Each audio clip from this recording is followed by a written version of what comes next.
We saw last time that the 19th century collapse of the belief in miracles among biblical scholars had its roots in the 18th century and even earlier. And today we want to begin some assessment of those reasons and arguments that led to skepticism concerning the occurrence and identification of miracles. First, the Newtonian world machine. You'll remember that according to these Newtonian thinkers, a miracle could only be regarded as a violation of the laws of nature. But God had established these immutable laws of nature, and so if a miracle occurred, it would have to be a violation of those laws, which they held to be impossible. Now, many contemporary defenders of miracles have said that the advent of modern physics subverts this picture of the Newtonian world machine. We no longer live in the sort of deterministic universe that was described by Newtonian physics. Indeed, in quantum physics, there is an element of indeterminacy in nature. That is to say, there is an indeterminacy that is inherent and ineliminable from nature. We cannot, for example, know the exact position and momentum of any particle in the universe. And therefore, contrary to Laplace's boast, it is in principle impossible to predict the exact state of the universe at any time in the past or future based upon a knowledge of nature's laws and the knowledge of the present condition of the universe. The universe has this inherent indeterminacy built into it. Some have suggested that because the picture of a deterministic world is now gone from contemporary physics, this allows room for miracles on God's part. Now, I would agree that psychologically, the demise of the deterministic picture of the universe might dispose folks to be more open emotionally to miracles. But really, if you think about it, any event that would be miraculous on Newtonian physics, say the feeding of the 5,000, would be so extraordinarily improbable, even in quantum physics, that it would have to be regarded as miraculous if it actually occurred.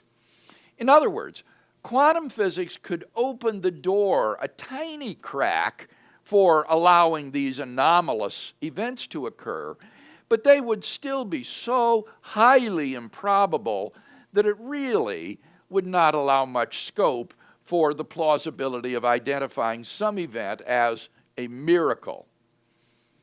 In fact, attributing miracles to quantum indeterminacy, if you think about it, threatens to turn miracles into freaks of nature, not acts of God. They're just the result of indeterminate quantum processes in nature, and that's surely not what we mean by a miracle. So, while it may be true that we no longer live in a universe that is governed by deterministic laws, I don't think that that really goes much distance toward a defense of the possibility and credibility of miracles. Rather, I think that we should challenge the idea that miracles are, properly speaking, violations of the laws of nature. This is an extremely prejudicial description of a miracle when you think about it. It connotes the idea of God's breaking a criminal law, or even worse, of God's violating Mother Nature. It makes God look like he's involved in some sort of criminal activity. So, psychologically, the idea of God's violating the laws of nature is one I think that we would be well rid of. And when you examine what the laws of nature are, I think it becomes quite clear that miracles, properly speaking, are not violations of nature's laws. Why? Well, because nature's laws are statements of what will happen under certain ideal conditions. The laws of nature are idealizations of what will happen under certain given conditions. But very often these conditions don't obtain. For example, I'm told that potassium and chloride will naturally combust when combined. That would be a consequence of a law of nature, that when potassium and chloride are combined, they produce combustion. But we have both of these elements in our body, and yet our bodies don't combust. Well, why not? Well, because there are other natural factors interfering with the combustion of these two elements, and so they can safely coexist in our body. Thus, what the laws of nature describe are what would happen under certain highly idealized conditions. But if there are other natural factors interfering, then the predicted event won't occur. In other words, the laws of nature have implicit ceteris paribus conditions in them.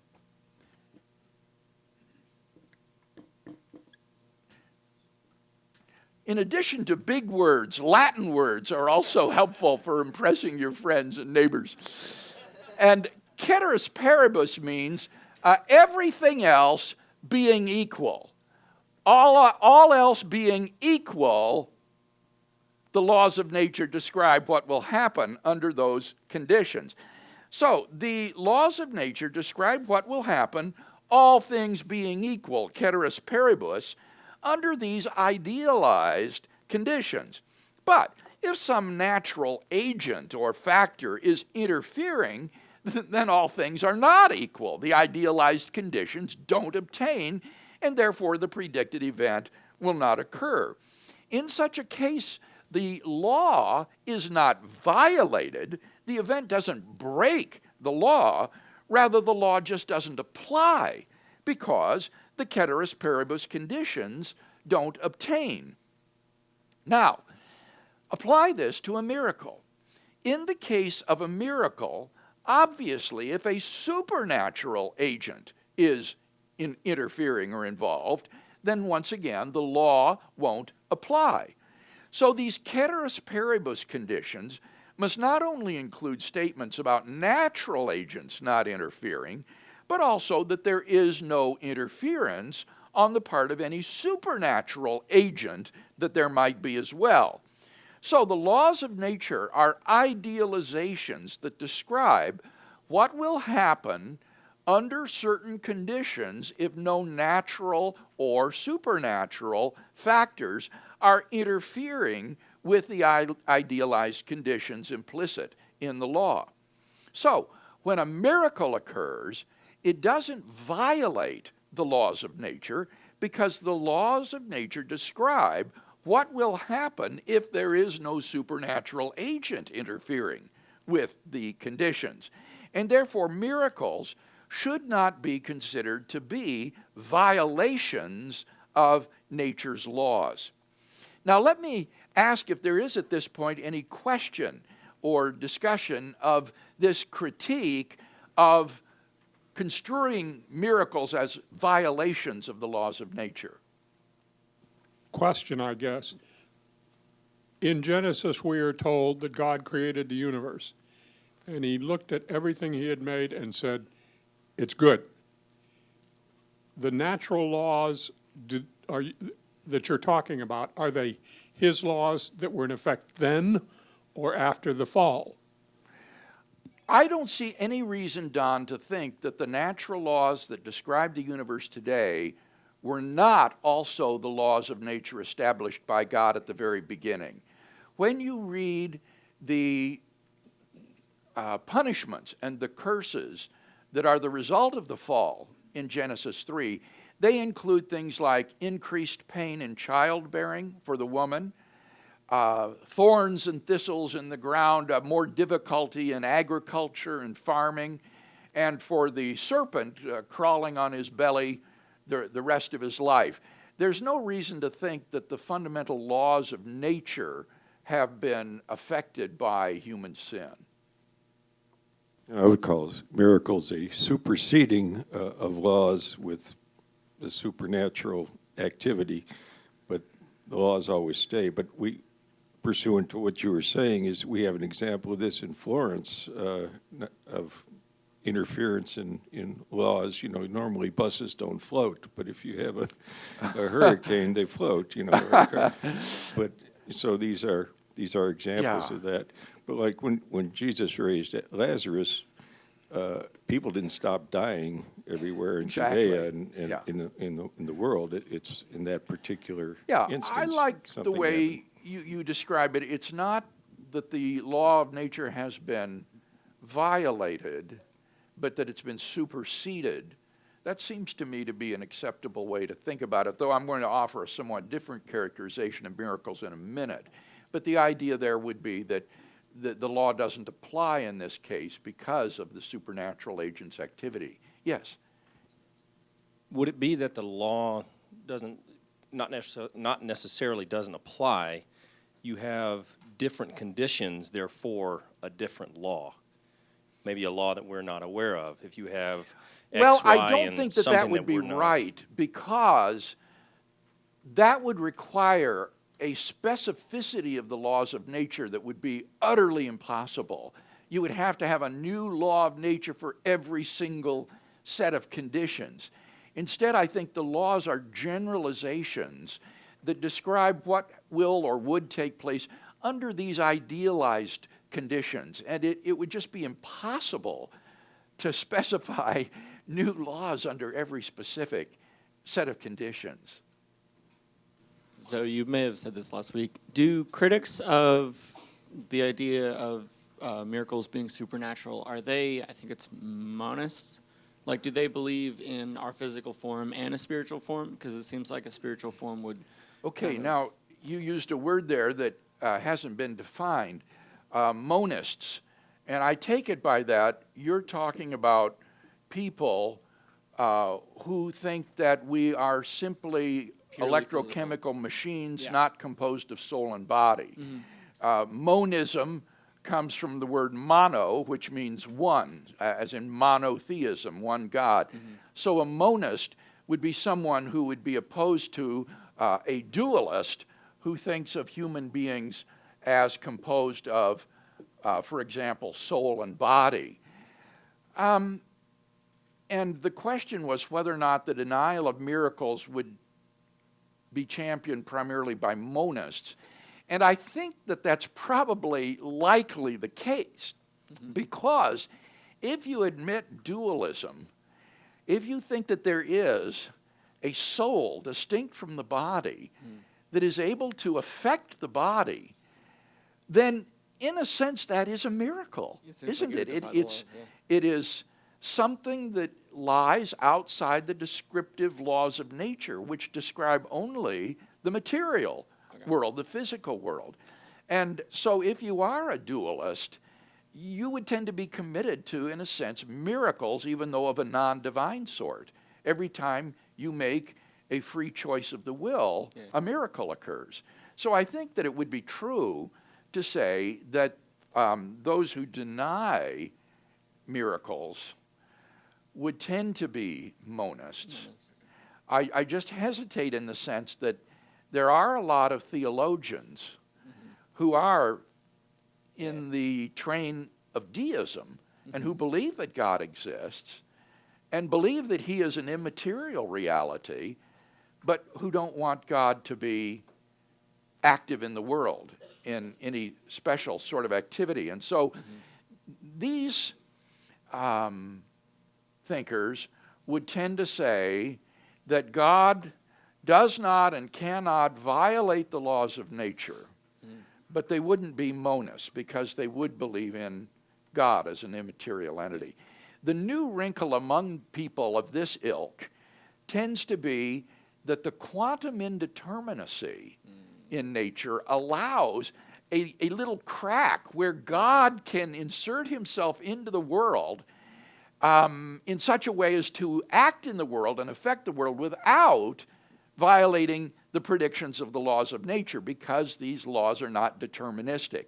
And they will also sometimes exploit that as a way in which perhaps an immaterial self could act in the world without violating the laws of nature. So they still are using this violation of the laws of nature definition, I think, but would try to exploit indeterminacy to allow scope for God's activity in the world, or perhaps human free decisions.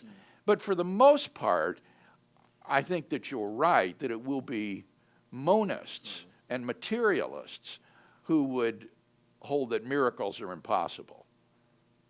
So I was reading an article about chaos theory, and the author who wrote it was talking about how chaos theory can often be a misnomer, and that people misunderstand it as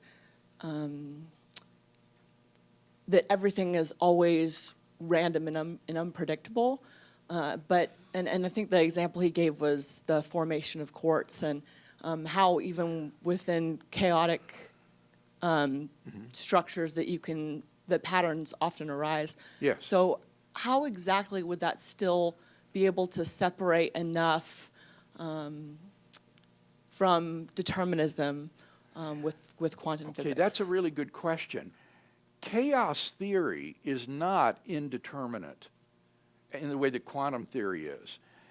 Chaos theory simply says that certain macroscopic systems are so susceptible to the tiniest perturbations that it makes it in principle impossible to predict exactly the outcome.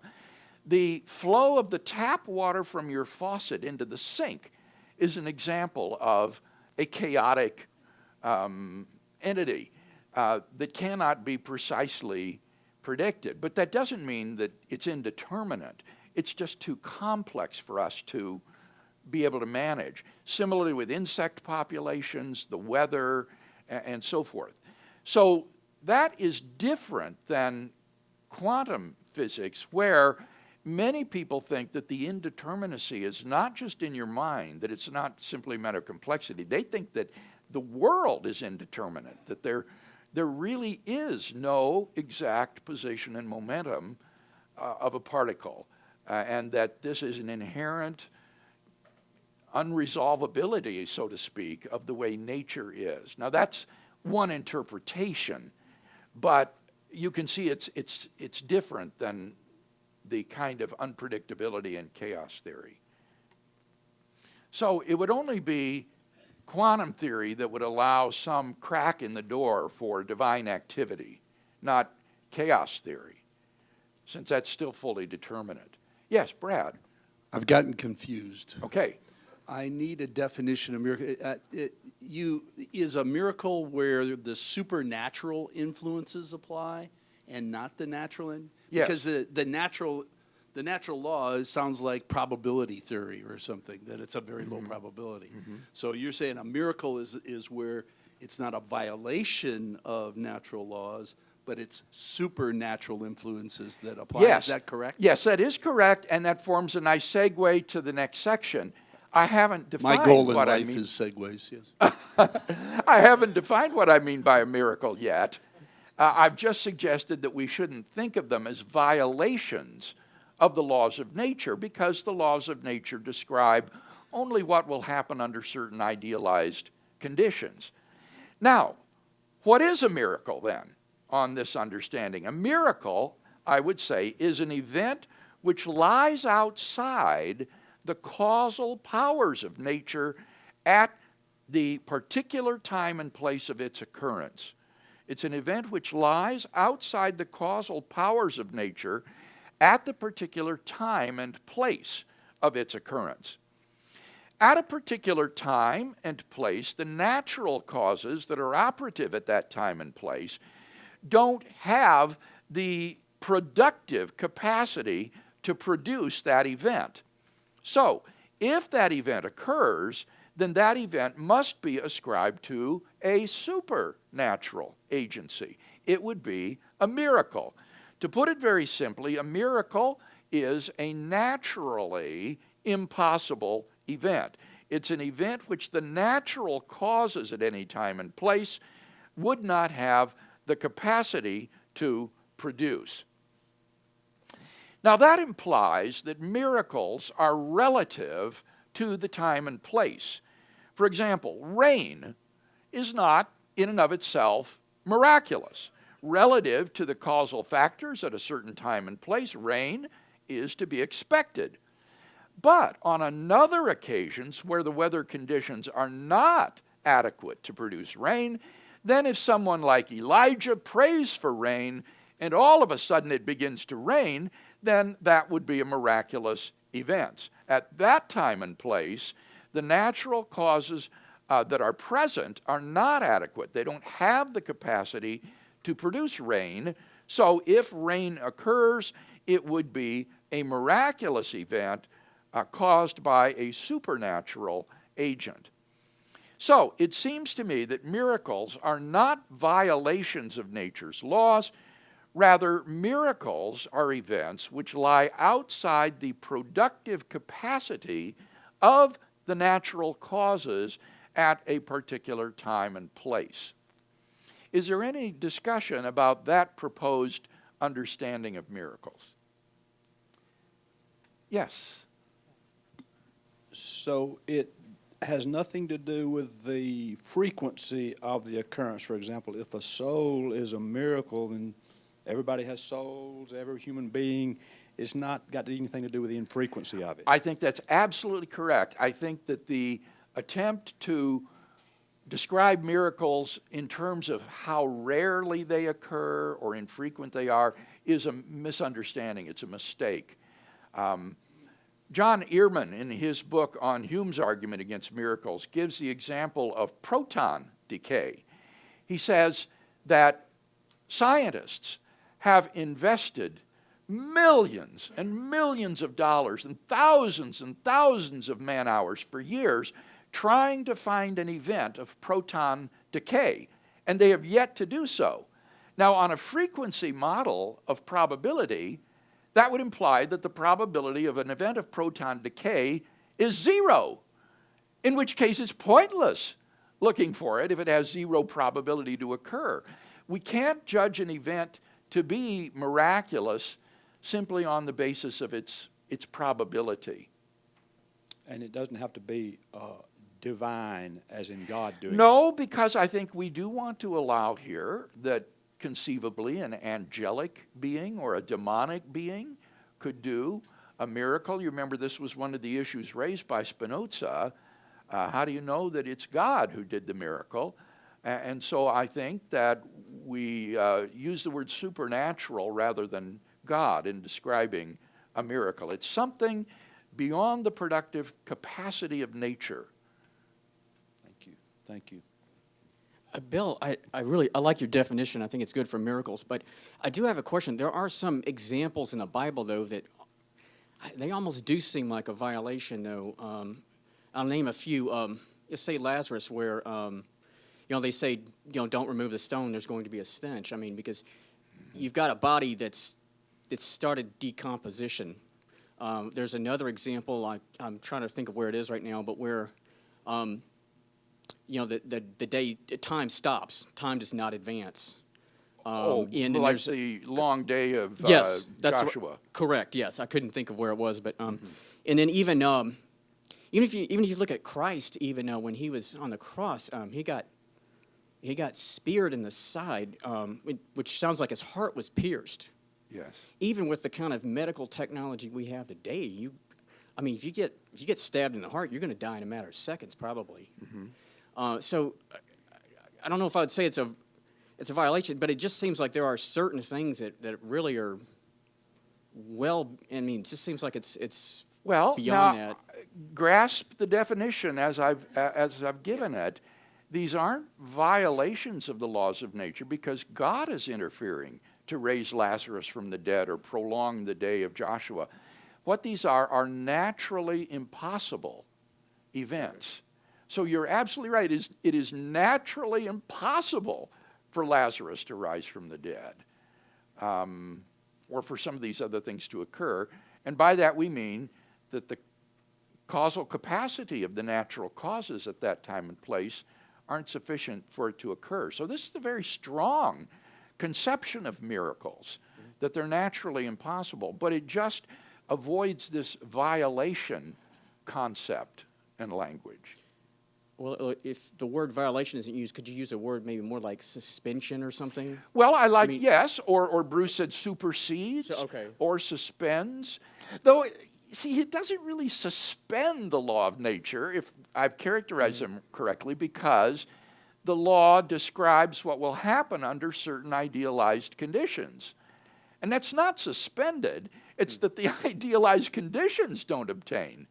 And so the law doesn't obtain. So maybe the law is, in some sense, set aside or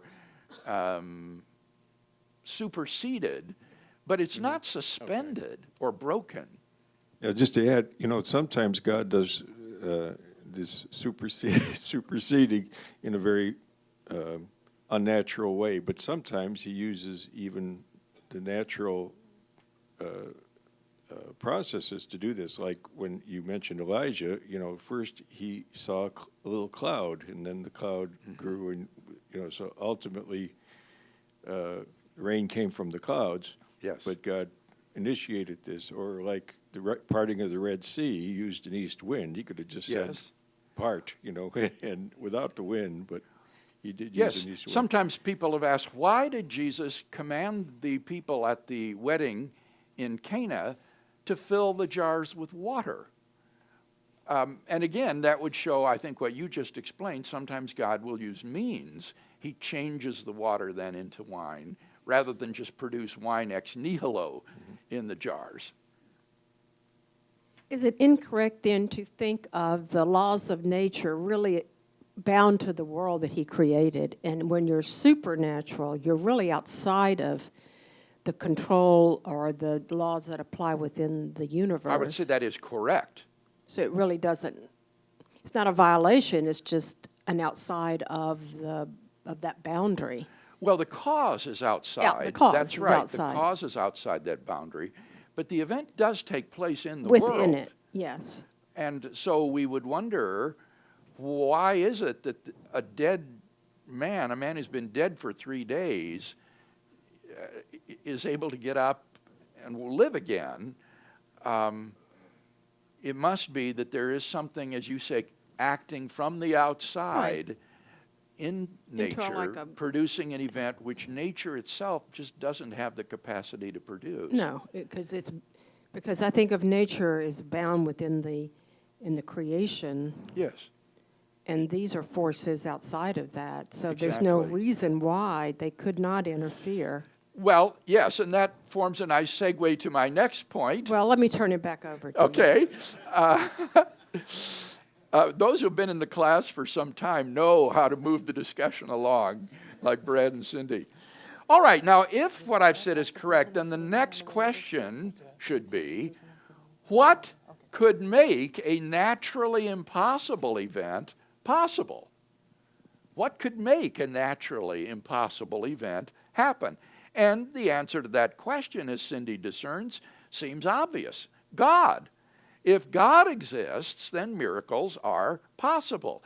If there is a transcendent creator and designer of the universe who brought all matter and energy into being and who set and established the laws of nature, then such a transcendent being would obviously have the capacity to produce events within nature which lie beyond the productive capacity of nature itself.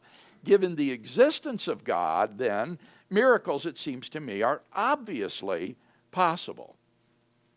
So, in order to show that miracles are impossible, a person would therefore have to show that atheism is true.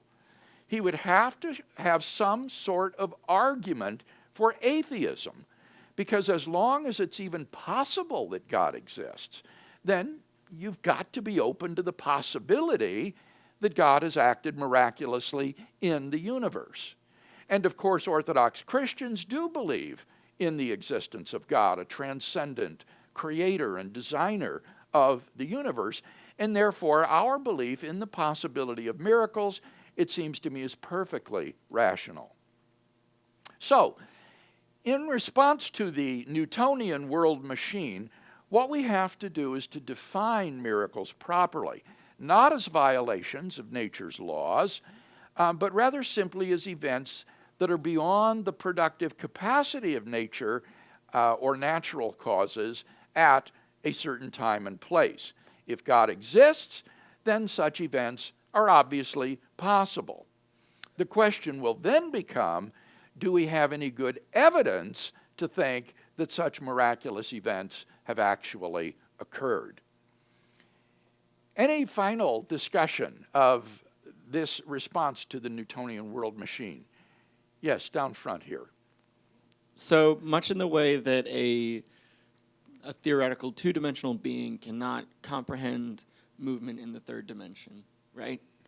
So is that kind of the way that we can't comprehend actions that are in the supernatural, kind of almost like another dimension that we can't comprehend? I don't think that that's a helpful analogy, Clay.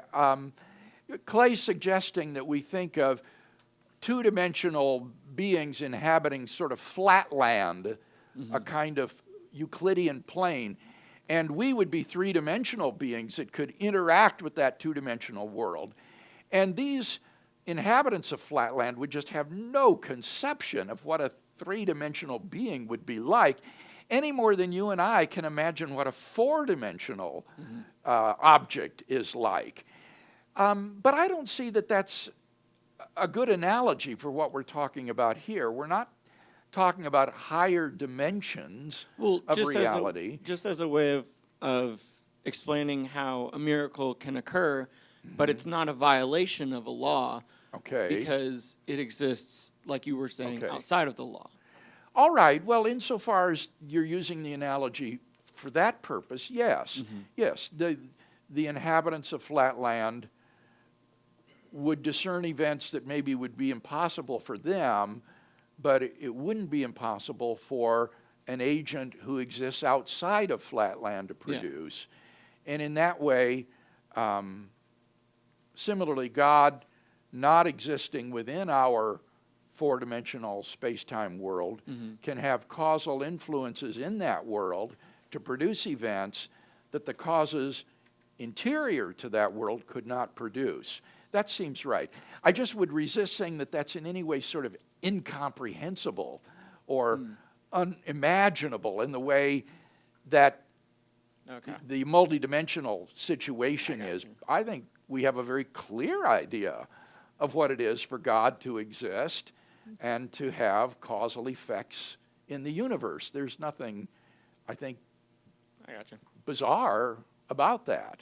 It's just recognizing the reality of a transcendent being beyond the world of space and time. There are many of here that were in this service. Yes. Bryant Wright, if I remember correctly, said that miracles never lead people to Christ. Oh, Yes. Tell me what he said. Okay, Taewan. He says that it only invoke people's faith, and if people that are hardened, the miracle will make them even harder. Okay. But I do let have- Charmaine, let Charmaine follow up since it's her question. She is correct. Okay. But the And point certainly he in was the New Testament, you do see lots Right. of examples of people who grow only harder Right. in their resistance to God when they see miracles. You remember when the voice from heaven speaks, Right. and some said it thundered. The Jewish authorities, when Lazarus was raised from the dead, Right. they sought to kill him. That's right. On the other hand, though, look at the Apostle Paul on the Damascus Exactly. Road. You took the who's- words out of my Okay, mouth. yeah, that's a clear example of someone who Right. came to Christ through a miraculous appearance, resurrection Right. appearance. In the context of the Pharisees, that the more miracles he did, the more they became hardened. So, yes, in that context of what he was speaking of, Different people will respond to miracles in different ways. Right, It may have to do with whether the heart is prepared in some right. way. I look at that as It's regeneration. kind of like the 4 soils in Jesus' Right. parable of the soils. But Okay. I do believe that God has prepared certain persons' hearts in such a way that, for example, when they hear the evidence for the resurrection of Jesus, they are ready to believe. And I've seen them give their lives to Christ in cases like that. Now, in a case like that, you don't even have the actual miracle being witnessed by the person, but he looks at the evidence, the testimonial evidence that this miraculous action took place in Christ, and is convinced, yes, God raised him from the dead, and therefore he must have been who he claimed to be, and therefore I give my life to him as my Lord and Savior. That happens a lot. Tewan, we got about 1 minute, so make it quick. Okay. It's like what Cindy says, that miracle is outside the nature, the law is bound to the earth or the creation, and miracle is outside of it. And I think The cause of the miracle. right, is right, outside. right. And I think God is showing Jacob when he converted that the angel, the ladder, is set so that angel can come up and down. And it's almost like when Jesus become the ladder for all the believers, that the supernatural reality set in. And so people are able to accept miracle as superseding the natural. Otherwise, they have a hard time to accept that. All right, let's, with that, close our time with a word of prayer. Father, thank you for this stimulating time of interaction and discussion on this most important issue. And we commit now our coming week to you and ourselves to you to live lives pleasing and honoring to you. Through Jesus Christ our Lord, amen.